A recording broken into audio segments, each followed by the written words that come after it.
Thus, while the totality, Anderson says, while the totality of biblical data suggests that God is numerically one divinity in some sense, and yet not numerically one divinity in some other sense, all we have at our cognitive disposal is our common or garden notions of numerical oneness and divinity, concepts which serve us perfectly well in all non-theological matters and nearly all theological matters, but happen to throw up some odd results when pressed into action for answering certain questions about God's interpersonal relations. Some of our intuitive concepts and categories are simply too coarse and discriminating to allow us to grasp the distinctions that would lay bare, as it were, the metaphysical connection between the divine essence and the divine persons. What is Dr. Anderson trying to say?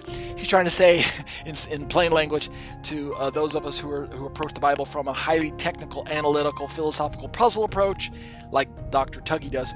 Dr. Anderson is trying to tell him, look, just chill out a little bit, okay? Just step back, let God be God. He is mysterious, and if we try to force God into a mold that fits our own presupposed analytical, theological, philosophical model, then what we're doing is we're recreating God in our own image. We're making God into the philosopher that we think he should be.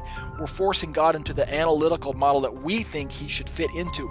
We're forcing God into a mathematical construct that God himself is saying that I cannot be confined to this particular mathematical model. I'm beyond that. I'm above that. I'm greater than that. You just need to deal with me as I present myself to you. It's kind of, as I understand, what Anderson's trying to get at.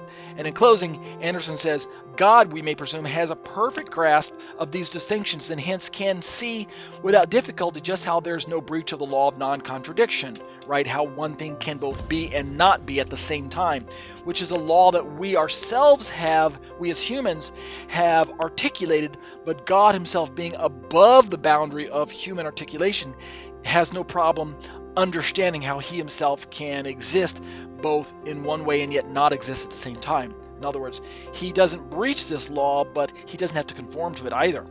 Anderson concludes, we humans must rest satisfied, at least for now, only knowing that there's no breach.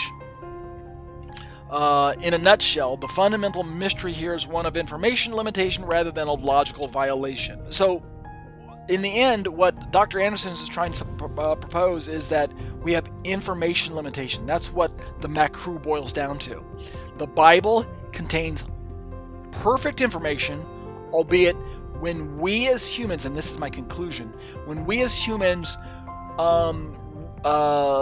evaluate the revelation that's given to us, we can either take in the kind of what we might label as an extreme analytical, philosophical approach to the Bible and consider that the Bible is a puzzle that we need to put back together and snap all the pieces together tightly using all the verbiage that's there.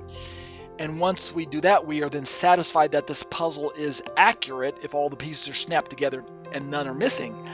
If that's the case, then what Dr. Anderson, the Trinitarian, is purporting is that we're going to be disappointed in the end because the Bible simply does not contain all of the verbiage. That is to say, some information is left out by God himself.